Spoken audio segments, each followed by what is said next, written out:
Obligatory podcast intro. Hi, hello, and welcome. This is Flipping Pages with Matt and Adam. I'm Matt with my co-host Adam, and this show is where we take all 241 letters of the alphabet, we put them in some cream cheese, we each draw a letter, and then pick a comic that begins with that letter. I don't know his, he does not know mine. We got J and K. Who has what? I got the J. You got J. Yes, I got sir. the K. That's right. All right. So, I mean, if you listen to our show, you know we do a lot of not Marvel, not DC type of stuff. And I'm going to keep that going, actually. I was just a trick. This is an IDW, got me. but through the vein of 2000 AD. The English. Oh, we doing Judge Dredd? Yes, we Oh! are. Yes, we are. Nice. Yeah, so I was looking at all the J's. Obviously, there's Judge Dredd everywhere. And so I found one that would make sense instead of me explaining for 40 minutes at the beginning what's going on. This is Judge Dredd Year 1. Oh, nice. So, like I said, IDW put it out via 2000 AD. This came out in 2013. The writer is Matt Smith. The art, both pencils and colors, is Simon Colby. This comic is based in the year 2080. The main part of this comic is 2080. That's 10 years after the bombs went off. So I thought his timeline was way further apart than that. So in the Judge Dredd timeline, they had a giant nuclear war, and it's like where their society reset and they overbuilt mega cities over the old cities to repair and whatnot. And he was a cadet during that war, the nuclear war. Or just a regular lore? In this for sure. Okay. So in this Judge Dredd Year 1, I don't know if it's completely canon or not. Okay. It's 4 issues. It's really cool, actually. So he is a cadet during the 2070 nuclear war, and this is 2080. So he's 10 years old. He was a little kid then, and he's still doing stuff like judge stuff basically. But now he's just graduated. Okay. He graduated 1 year ago, so he's been on the street for 1 year. It's 2080. He's 11. Mega City 1. 11. He's like 15 or something. Wait, for real? Okay, yeah, he's young. Okay. Everybody mentions it. I was trying to make a joke, but obviously it's what's really going on. It's exactly what's happening. So it's not funny. So even with his mask on, Judge Dredd has a mask that he never takes off. People are still like, hey, it's a kid. 4 years, public urination. Yeah, his voice maybe. It's Judge Dredd. He's like 4 years. He was born like that. Yeah. Mother, I would like some more milk, please. So I forgot until I read this that Judge Dredd was like a genetic experiment type of thing. Yeah. He's like a clone basically of one of their leaders from before. He's got a twin brother named Rico. Sylvester Stallone. Yeah. He's got a twin brother named Rico. And they were both cadets. Right. They had a falling out. That's not important for this comic. Oh, no brother stuff? No, not really. Okay. All right. So that's your whole background on Judge Dredd. Terrible cyberpunky world. It's terrible. It's like the worst, basically. Okay. So this is 12/14 on March the 10th, 2080. There's a bunch of kids at a basketball court playing around. They're bullying one kid. Out of nowhere, eyes start glowing. He starts floating in the air, and it starts like beating up, like telepathically or telekinetically beating up his bullies. Then it jumps to another scene where like a 1-year-old little girl is playing with her blocks, and now they're flying through the air, and she's throwing them into the walls. So a bunch of people are getting psychic powers, basically. Then we have some ruffians that are still under 18. They're like super punk looking guys, like one piece of hair that's like purple type look. And they all super carry cool. They always carry knives, and they're robbing a guy. And one of the ruffians gets the powers and controls the guy to jump off the bridge. So not only can they move stuff, they can like make people do things. Damn, that's hardcore. So Judge Dredd is rolling around. He gets a call. He's chasing these guys. It's the intro action scene, the obligatory intro action scene.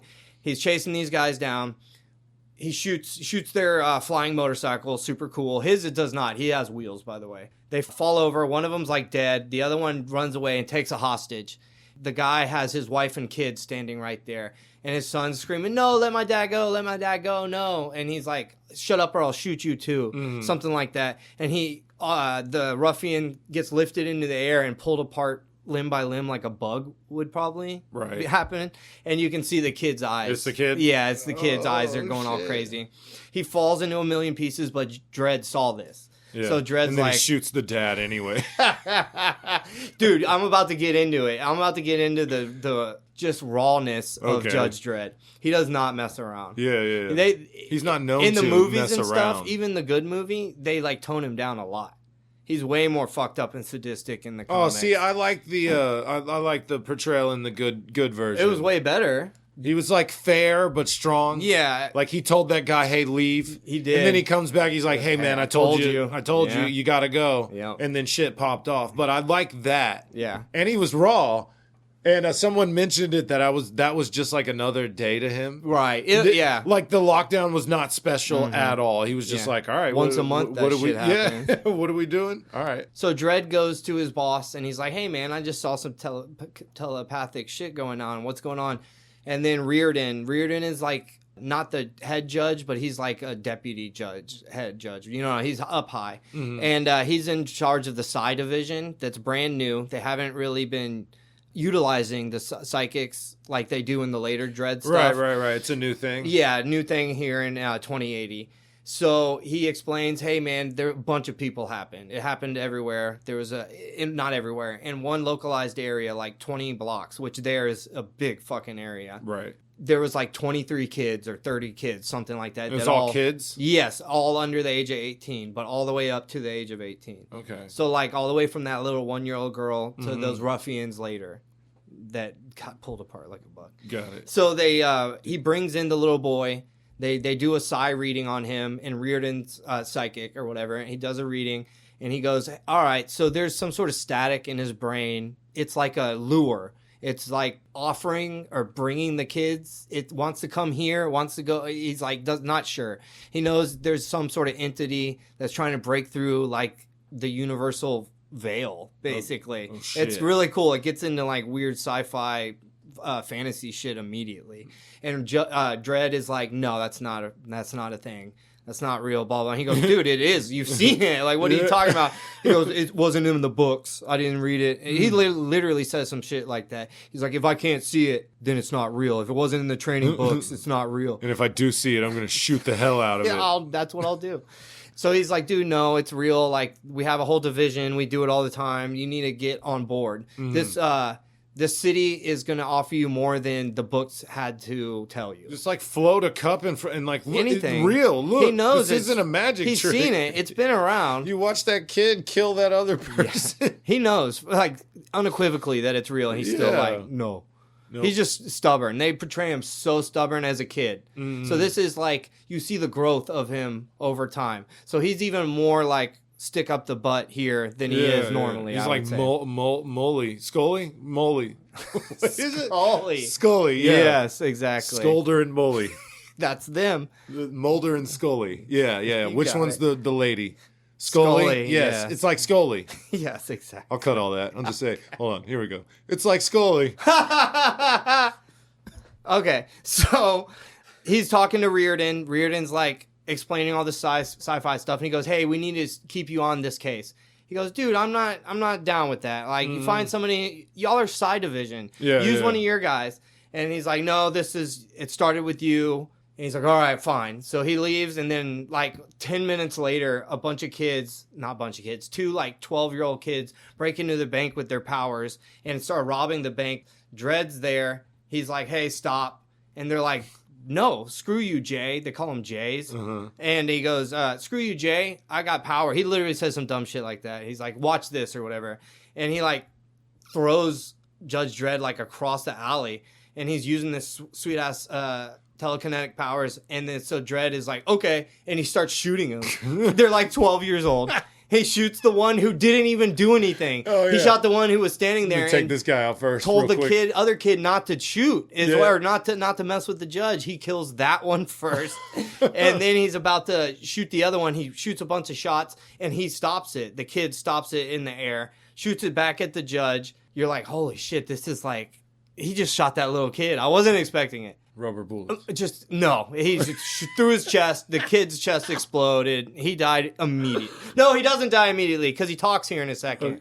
Okay. So what he does is he shoots up in the air. It hits a sign, and the sign falls down. And as the sign's falling down, he runs up because the kid's distracted. He's looking at the sign falling. He runs up and clocks the kid who's still not shot. He clocks the kid so hard he breaks his jaw. And then the boss is like, hey, you broke that kid's jaw, whatever. And he goes, I thought it was necessary. He goes, oh, I'm not critiquing, bro. It's all good, man. Like, you're good. And so he goes back to Reardon, and Reardon's like, all right, we're getting an idea of what's going on. It's located in this certain area.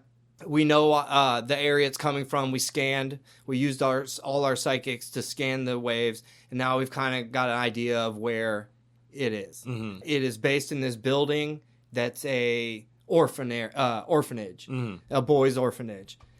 Before that, Reardon shows off all the new tech for the psychic stuff. He's like, hey, this is a psychic amplifier. Mm-hmm. It's we use it to boost our psychic ability to 100 times our normal thing, or our normal limits. Mm-hmm. And you're like, oh, that's kind of cool. I bet that comes up, because they went way out of their way to explain that. Now Dredd is trying to make it to the orphanage.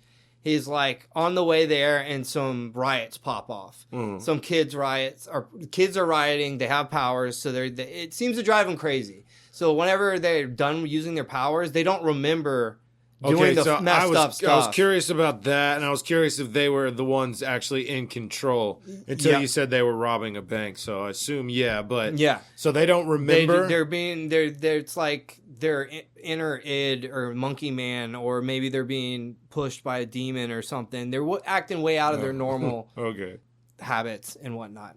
So they start using fire. They're like pyrokinetic. They all have different powers. The one kid starts shooting judges with the fire and killing them. Damn. And so Dredd like pops him through the head. He just like shoots him when he's not paying attention.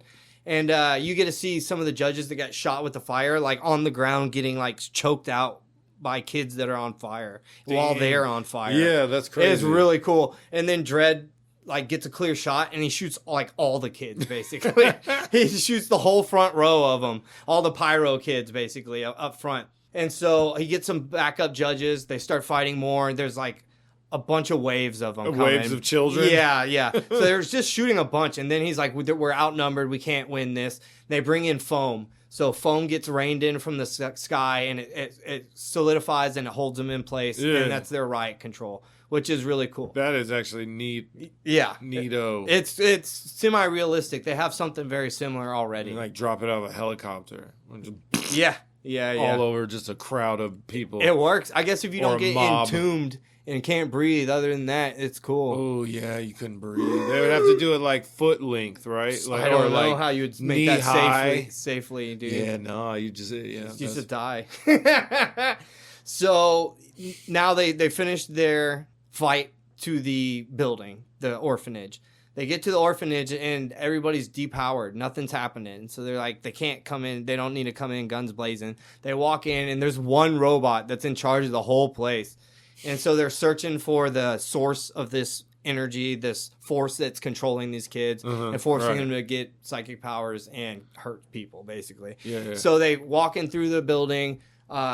Dredd's kind of like, oh, that kid's my age, like whatever. So they're showing you how older, how young he is. And he's like talking about how that kid's life was way different than his life. So he's got some self-reflecting going on. Okay. He's like, damn, my life. That kid's a pussy. He sucks. That's the difference between our lives. He's not even a clone. What a loser. I wasn't even born. Look at his hair. He's in here? Yeah. Because he's a pussy. You can see his face. That's weak. Weak people show their face. Reardon and Dredd are walking around this orphanage. They find a portal. It's literally just a giant portal in one of the rooms. Just steady twirling. Yeah.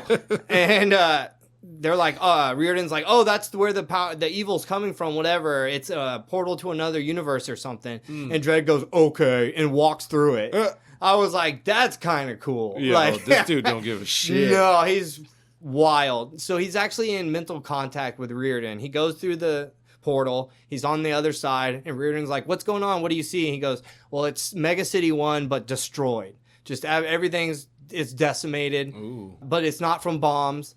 It's from something else. It doesn't look like nukes went off or anything like that. Mm-hmm. So he's on the other side, and then on the real world side, regular Mega City 1, there's a spike in the power. And so a bunch of the kids get powers again. So now they're at the orphanage. Dredd's on the other side. Reardon's on this side. And all the kids start going batshit. They attack Reardon immediately. They cut his eyes out with his own knife. And they hold him like so he can't move or whatever. The judges roll up and they throw Reardon at the judges. And they're like acting different from before. They're talking now. And he's like, hey, take your idiot blind man. Like, he couldn't see that we're powerful. Leave us alone. Or we'll do the same to you. So you're like, damn. But they capture Reardon and they bring him back. So on the other side, Dredd is walking around. He finds a newspaper that explains what happens. It's exactly what's happening in Mega City 1 right now. The kids revolted. They got powers and they destroyed the city completely. Yeah. As he's standing there, a judge from that world, from this world, Mega City 1, pops up. It's a lady judge. Her name is Hopper. And they're teamed up now. They're rolling through Dredd and Hopper over in the destroyed Mega City 1. This is where we get the whole backstory. The kids took over. Now they run the whole city. We usually stay underground, and they worship something called like the Four Mothers or the Four Sisters. There was a time jump? So this is 1 year before. So there is a time difference between the two. So the door does travel you through time. Okay. No, he went into the future, right? Did he come back yet? Yeah, so I guess it would be the future. Yeah. So when he came back... it's a different universe. It's a different universe and time. So it's not their Mega City 1. Okay. Even though it's a different time. Right. He sees that it's a different time. So it's not a future. It's not their future. Different timeline. But he's come back. He hasn't come back. He's with Hopper on the shitty side still. Okay, how'd she get there? She went through as well? She's there. Okay. No, that's her world. She crawled up onto him. All right, I got it. She crawled up. He was like looking around, reading the newspaper about what happened. Yep, she like snuck up on him, and he's like pulled his gun, and then she starts explaining the whole universe to him. So now we get the whole backstory for this world. There's like these angels, gods that are in the form of like four women, and all the psychic kids worship the four women or four mothers. Ladies. Yeah. So Hopper and Dredd meet up with the few other judges that are left. In between that, we keep getting to see the kids revolting in our regular Mega City 1, and it's cool. It's really cool. They're destroying a lot. Like, they're not half-assing it, is what I'm saying. Okay, yeah. They're driving Reardon to the hospital. They're trying to save Reardon, and Reardon, on the way, Reardon's like, hey, take me to the psi amplifier. I need to help Dredd. I was supposed to connect with Dredd and talk to him. We had a connection. I got my eyes gouged out. I lost connection with Dredd. Up. Yes, exactly. I gotta call him back. Yeah, and so they're like, well, you're like dying, bro. He's like, no, take me to the psi amplifier. So they're driving it through the war zone of a city, going from one place to the psi amplifier, which is... I'm saying there's a ton of action in this, and it's all really cool. Yeah, I mean, I assume that's terrifying too. Just all it takes is one kid to see you and just smush the. That's what pancake the Hummer. One of them talks about pulling Dredd's veins out. Oh, like only in his veins or whatever. Oh, and I've been to the Body Works. Oh, I've seen a nervous circulatory system. Yeah, I've seen it all. It's gross. Yeah, in between two panes of glass. Yeah. It's crazy. It's a lot of veins, bro. Yeah, there is. Oh my god, there's so many. I'm cutting all that. I don't ever want to hear this again. So, in the messed up world, Mega City 1, Dredd and Hopper hatch a plan. They're like, all right, we're going to go to the Four Mothers or whatever, and we're going to take them down. And she's like, what are you talking about? That's where all the kids are. They're all super powerful. You're going to go by yourself and kill. And he's like, oh, yeah. No, y'all should come too. And she was like, yeah, we're still not going to make it. And he was like, well, and they make a plan for her to like cloud some of the kids' minds, like sneak up or like accidentally run into them and be like captured basically and get taken in and cloud their minds enough for the rest of them to sneak in behind them. Okay. So it was an okay plan. They run into the kids. It's working. The kids get them and they're about to take them to the Four Mothers or whatever. one of them goes, "Hey, wait a second," and turns around and completely smushes one of their guns. Oh. So one of the ones that was hiding, one of the psychic ones, Hopper's psychic, she was clouding their minds. And they're so good at their psychic shit, he like knew real quick, turned around and like started attacking Dredd and Hopper and the rest of them. So there's a cool-ass gunfight between the telepaths and the rest of the crew. And at one point, one of the telepaths just like makes a hand shape at two of the judges, and their necks just whip around and break. Okay. So they're powerful like that. Yeah, they yeah, just like crazy. reach out and crush you. As they're fighting, they're about to die. Dredd and Hooper are about to die. Hopper. Yeah, I had to look. Hopper are about to die. The two telepath kids' heads explode, like one after another. And then Reardon's like, "Hey, I did that. He takes full credit for it. That's how good my gun is. So Reardon's like, "Hey, I'm back. Sorry, I had to hang up on you. I almost died, whatever." And so he's like, "I know where it's at. It's in the Empire State Building. Go to the Empire State Building. It's not a deity or anything. It's something else." And Dredd's like, "This is not. Yeah, this isn't real. This is a Halloween mask. This is a Jesus, a front for something else." They finally find the room where all the psychic kids are, where the hologram of these deities are, and they realize it is just a hologram. So Reardon called and told him it was in the Empire State Building? Yep. Okay, so they get there? They get there. Nice. They get there. They roll up in there pretty easily. I guess they kind of got in the fight their way. Yeah, in a yeah. little bit. They get to the main like worship area, and they see just a hollow projector up on the wall projecting the four deities down and onto like a chalice. It looks like a giant chalice type thing platform that they're on. They shoot it. That's all they do. They just shoot the recording of it, and all the kids are like, "Oh, what? What is that? What's going on?" And it like breaks them. It breaks their immersion or some shit. And all of a sudden they come back to like reality, and it hurts everybody because it's such a psychic shock of everybody coming like jumping back to not being controlled or whatever anymore. And I was like, so the hologram was making them whatever. They shot the machine. It's turned it off, whatever. Okay. So all the kids are like freaking out. No, Hopper and Dredd are like running away because they don't want to get murdered by these kids. They don't know if they're going to kill them or not. And they see some people that they didn't see before, all hooked up to a bunch of technology. One old guy who's hooked up like 1 million cables going to him. A bunch of guys carrying boxes full of gold. A bunch of big like super villain machines. You know what I mean? Like a big stand that's got a keyboard on it. You know what I mean? With a bunch of pipes and gauges and shit. And they're like, "Hey, who are these guys?" And the guys are like, "Oh shit, they see us." And so they have a quick little gunfight with these guys, and it's quick. There's like only a few guys that have guns, and then they leave a couple scientists alive, and they're like, "Dude, who are you? What's going on?"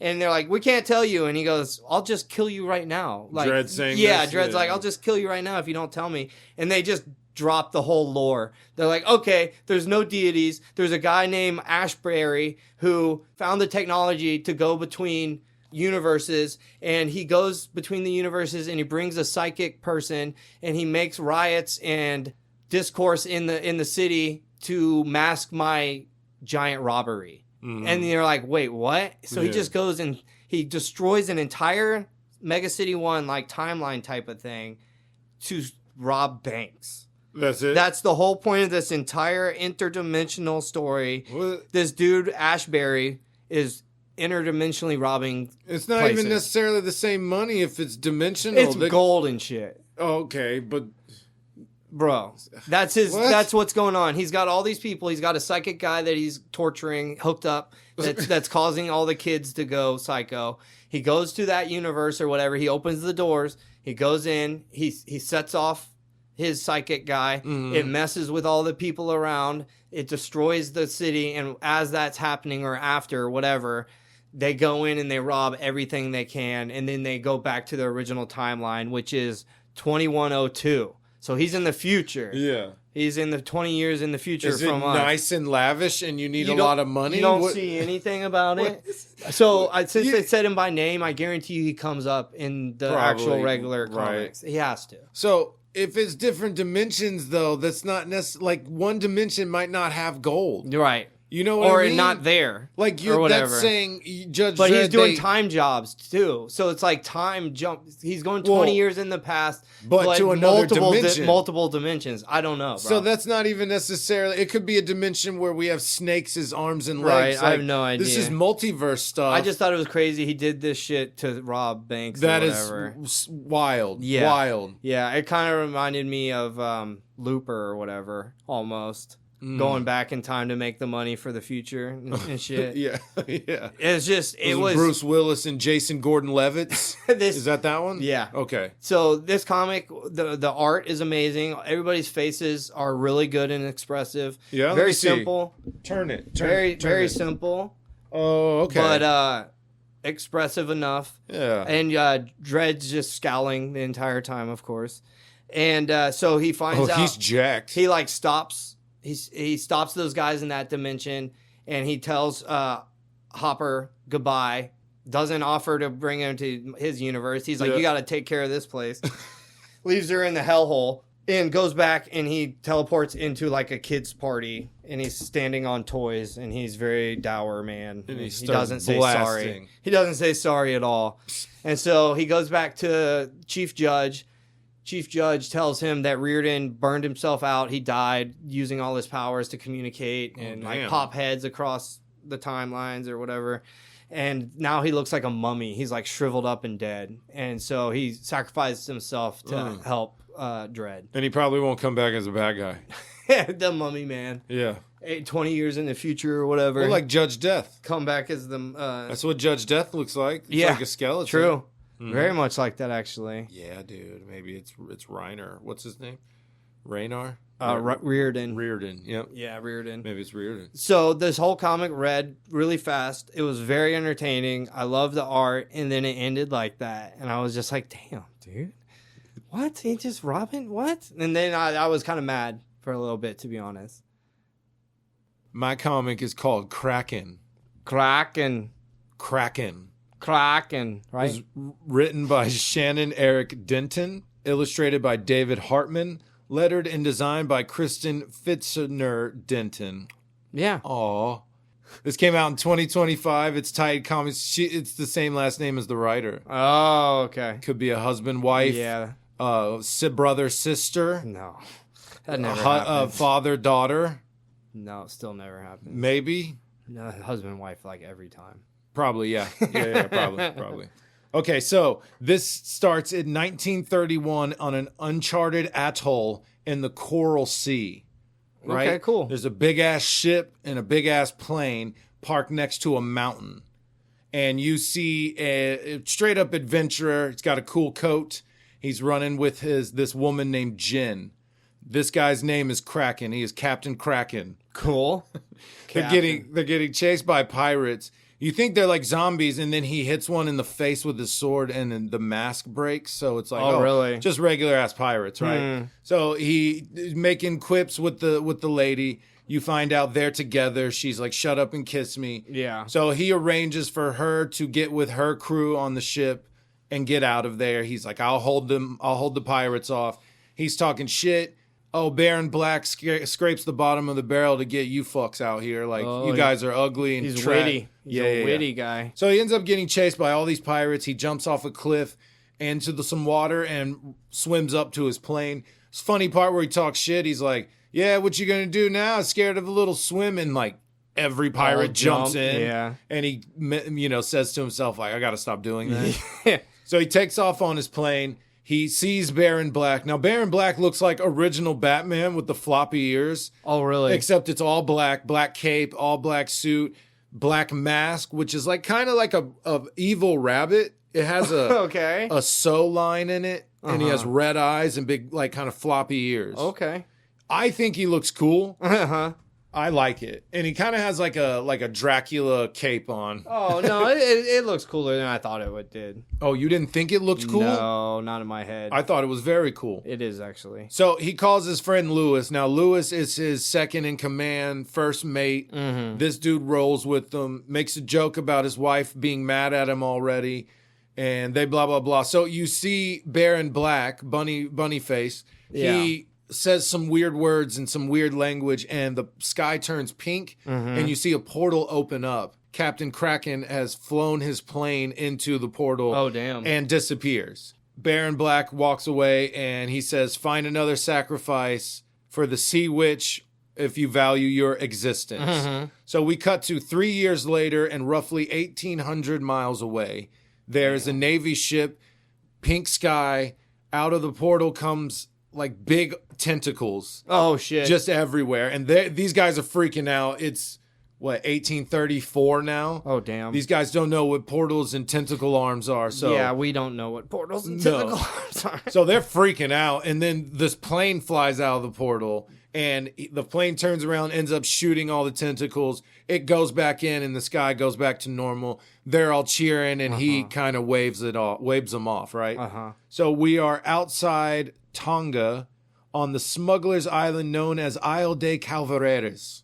Plane pulls up. He gets out, finds a bunch of guys there, gives them a gold coin, and says, just clean it, fill it up, don't go inside, don't dig through my shit. Yeah. So he goes into a bar, goes to talk to this man. Hey, let me see your boss. No, he doesn't want to see anyone. He gives him a gold coin.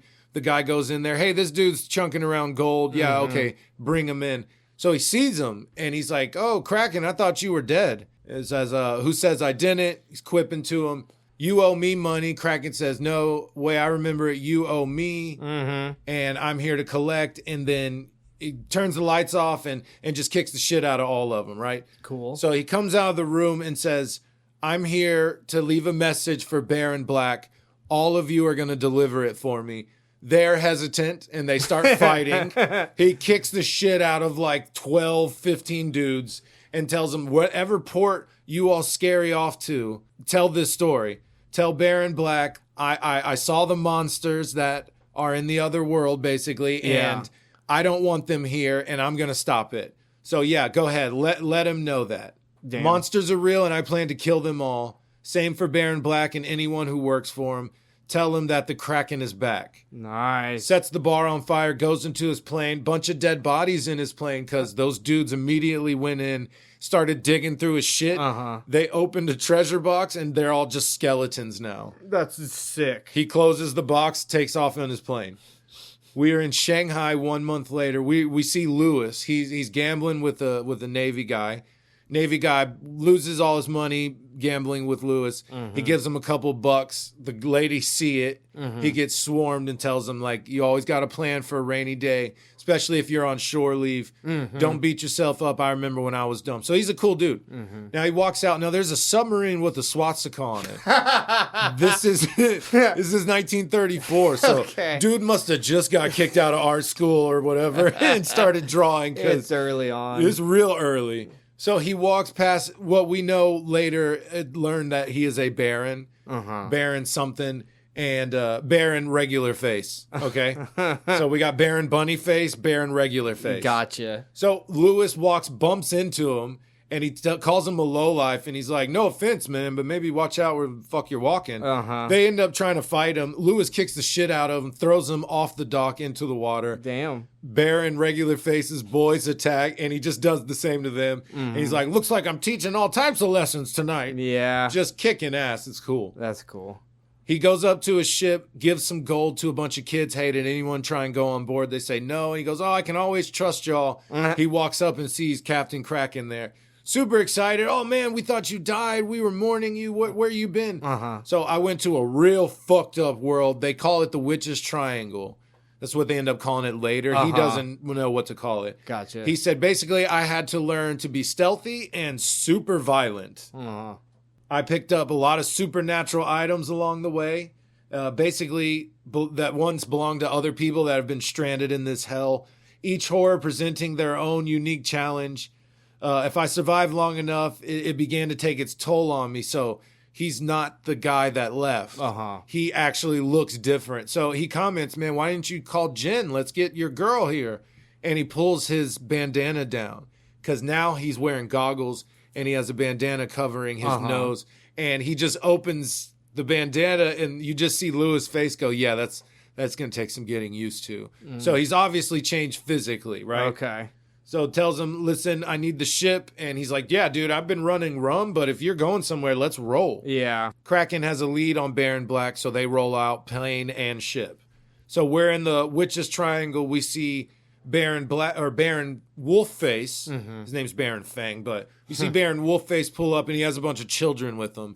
Take them to the Baron Bunnyface and the witch. Oh, yeah. They're his problem now. So when they go in, maybe not. They go in, all the barons are arguing with each other. The Baron Regular Face is just like a regular Nazi, and he has limited ambitions as far as Bunnyface and Wolfface are concerned. Right? Okay. So just tells them, listen, we just got to work with these fuckers for a little bit, and then they'll bow down to us just like everybody else. Don't even worry about it. So you see them with pretty much face huggers. Or like those invincible things that go on you. Yeah. But it's like right on their mouth. There's a thing down their throat. And they're being controlled. And it's definitely a face hugger. That's, ugh. You see Bunnyface open up a portal and Regular Face goes through it in his Nazi submarine. Oh, shit. So we're north of the Coral Sea. It's Lewis and Kraken. They're talking about the people they're going to meet, which is Goldie and her crew. Okay. So it's Goldie and these 3 other women. So 4 women. They're just a bunch of badasses. They're really cool with Lewis, and they do favors for each other. They're all hot, but Lewis is like, it's not like that. So the girls are there, and they're just blasting pirates. They're stealing guns. There's big crates of guns. Kraken shows up and starts talking to him. Hey, we need a lead on Baron Bunnyface here, and you know, help us out. She's like, okay, well, the people had a bunch of children stolen from them. That's who the guns are for, and we're taking them there. You should roll with us. And he's like, okay. She says, first payment, what are you going to give us? And he says, oh, that ship over there, which is the pirate ship. So him and Lewis go over there. Lewis is like, hey, I'm bringing the guns back. And the pirates, what are you talking about? Oh, go tell your captain, da-da-da-da. And Kraken is just like, takes them all out. So they get on the ship, go down inside, take out all the other guys, which is really cool because Kraken turns the lights off. It's red and it's blinking, and you start seeing tentacles come out and start beating the shit out of people. So damn. Yeah, like I said, physically has changed. Yeah. So he's going through the ship, and he finds this big door, and he's like, oh man, they're probably hiding something big in there. And when he opens it up, it's this disgusting 3-eyed monster with tentacles, freaking huge shoulders and torso and like skinny legs. He's holding a mutilated cow that he was like chewing on, and the cow looks small in his hands. Oh, damn. And it's fucking huge, and it's busting through the ship. It's holding Kraken, you know, like his whole body, squeezing him and slamming him around and stuff. He starts blasting with his guns. Lewis opens up one of the crates and gets this big ass machine gun and just rips it to shreds. Nice. It's literally like half a spine, a couple ribs, and just legs. Oh, no shit. And he's like, did I get it? Is it dead? And he's like, dude, it's like there's like nothing left. You fucking destroyed it. That's like, all right, I hope the girls aren't mad. And they're like, yeah, we're going to be mad. You opened up our shit. What the hell? Kind of giving them crap, but all right, so this ship is yours. Let's roll out. Let's head to this place. So they're rolling out now, 2 ships and 2 planes. That is their fleet. Nice. So they cross the sea. Later across the sea, Goldie and her girls are giving these moms, it's a village of moms, their guns because they're the ones who had all their children stolen. Okay. And then the pirates basically conscripted all their old enough sons to roll with them. Damn. So yeah, they're messed up. The women are pissed.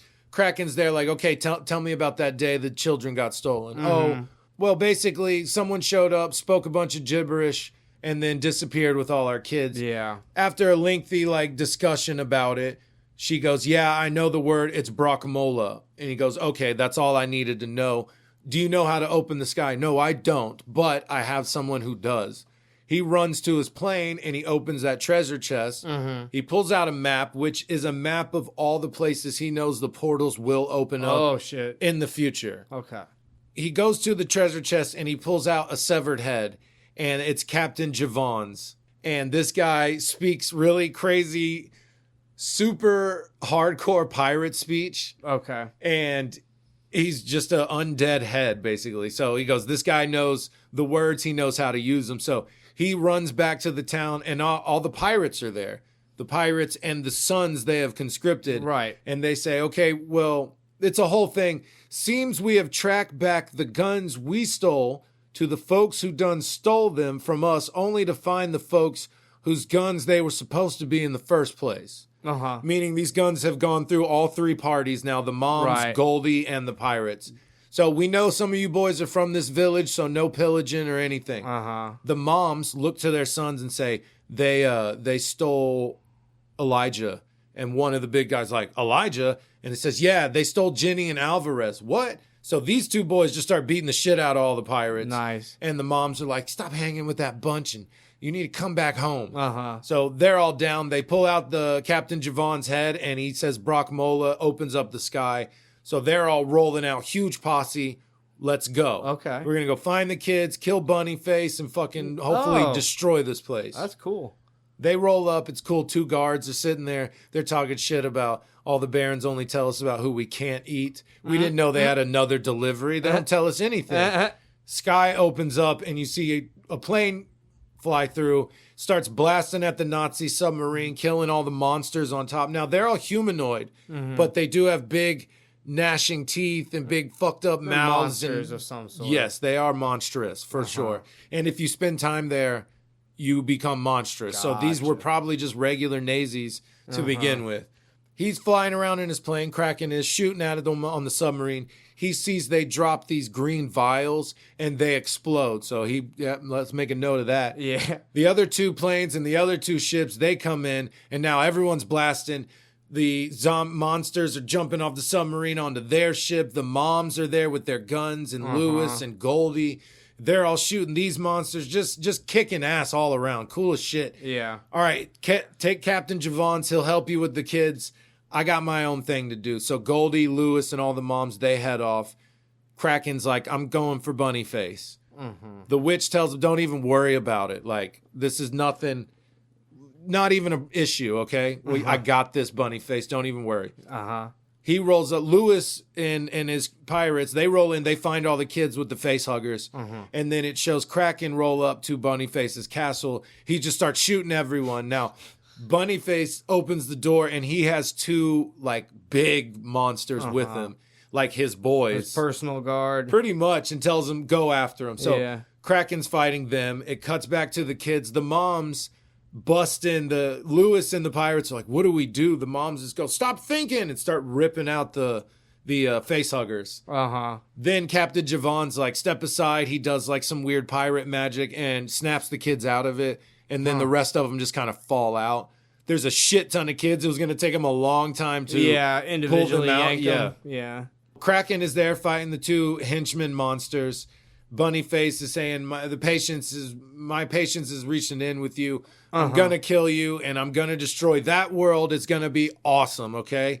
You start seeing Kraken's hands change to claws and he starts shredding these things apart. So he pulls out a sword and it's a sword. The blade is made of souls. Oh, shit. Now he starts fighting Bunnyface, and it cuts back to Lewis. They're trying to get everyone on the ship. Lewis takes off in the woods to go find Kraken.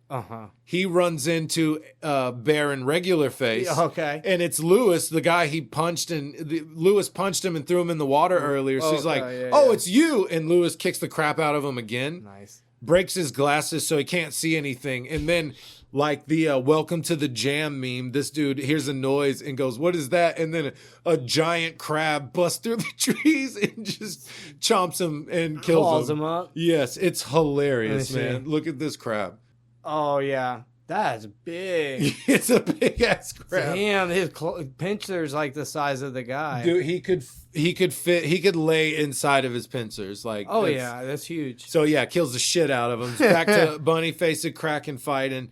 This is where he makes his speech. Now, Goldie runs up out of the tree line, sees Bunnyface, and shoots him down with her big ass machine gun. Nice. The witch, you could see her in the background lift her staff, and Bunnyface just hops right back up, chops Goldie's gun in half.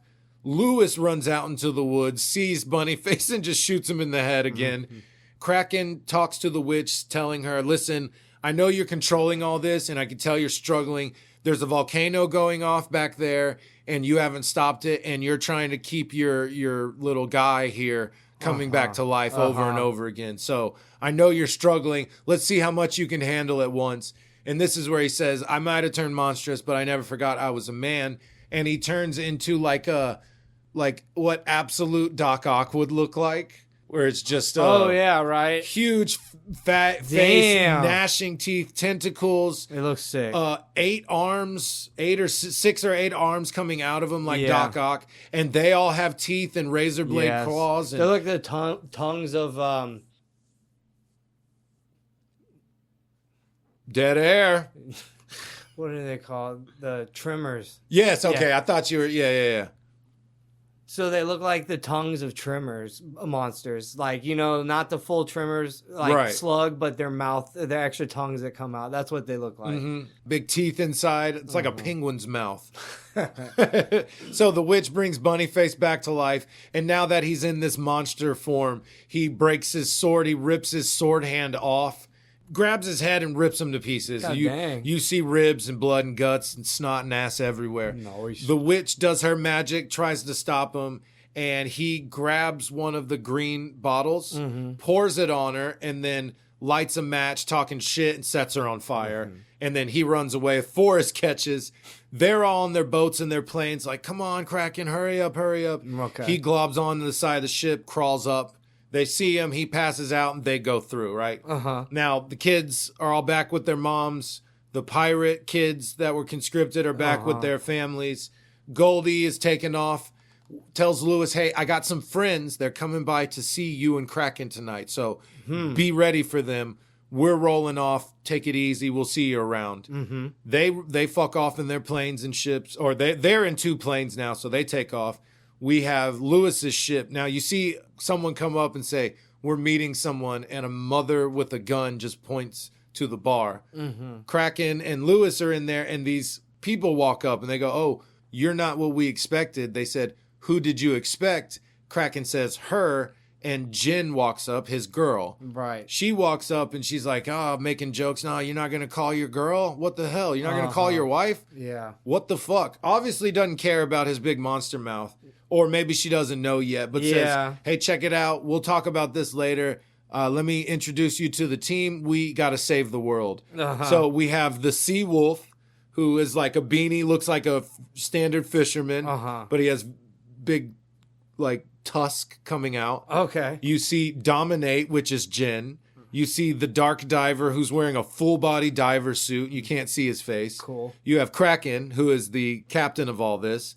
You have Doc Brimstone, who's wearing like a skeleton mask and looks like some maybe witch doctor, real doctor type thing. And then you have Helmsman, who is a helmsman who is dead, a skeleton, but he's got a captain hat on and a cool suit. They all look freaking amazing. Nice. And then at the end, you got Lewis.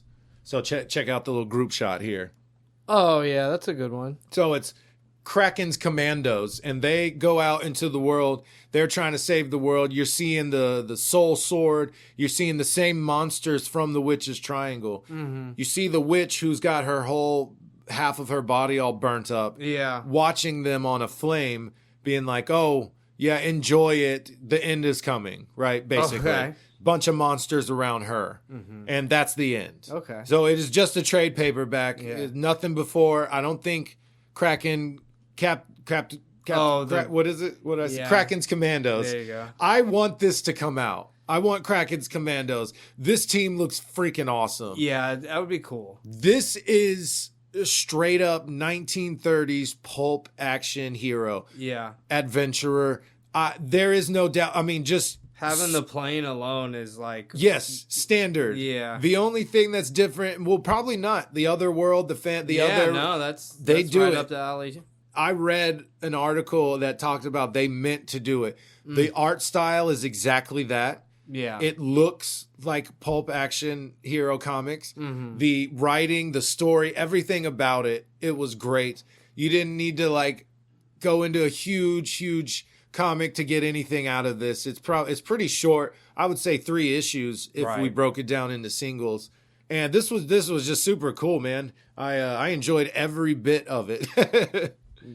I like the 1930s. I did one something, the 5 Ghost, and it had a resemblance, like a semblance of it. Yeah. But it wasn't quite there. I was like, oh, I see some things that are similar to 1930s adventure stuff. Right. This is straight up. Yes. That is what it looks like. That is what it set out to do. And I think it did a fantastic job doing it.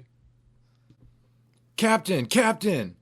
Bing, bang, boom. Do you know what time it? You messed up my. I had a whole thing. Mm-hmm. That's the script in front of you. Yeah, that's what that is. You didn't even forgot look at we it. rehearsed it beforehand. Damn. I knew you were going to forget. Yeah. All right, bing, bang, boom. This is Matt versus Adam. We take a random character generator online. We see who win between who we gets.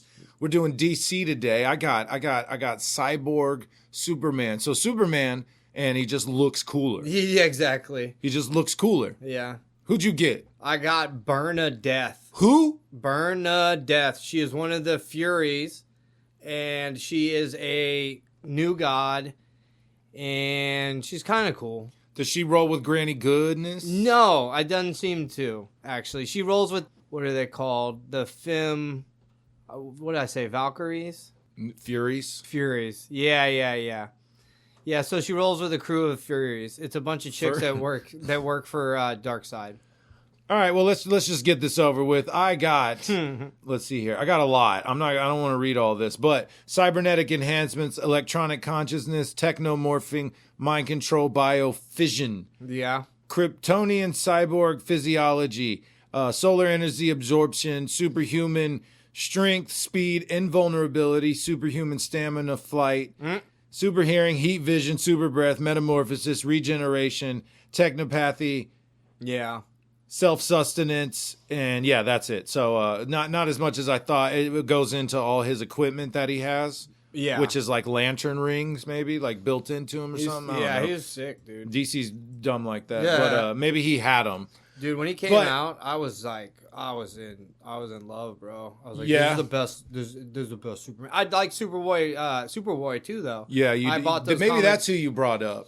I read those comics as a kid, like when they came out and shit. Cyborg Superman is cool, but I'll admit I never dove into DC like that. I've seen him in a few animated movies and maybe some cartoon episodes or something, but I always thought he was cool. I'm not a huge a cyborg version of someone is always cool. Cyborgs don't turn me on, Adam.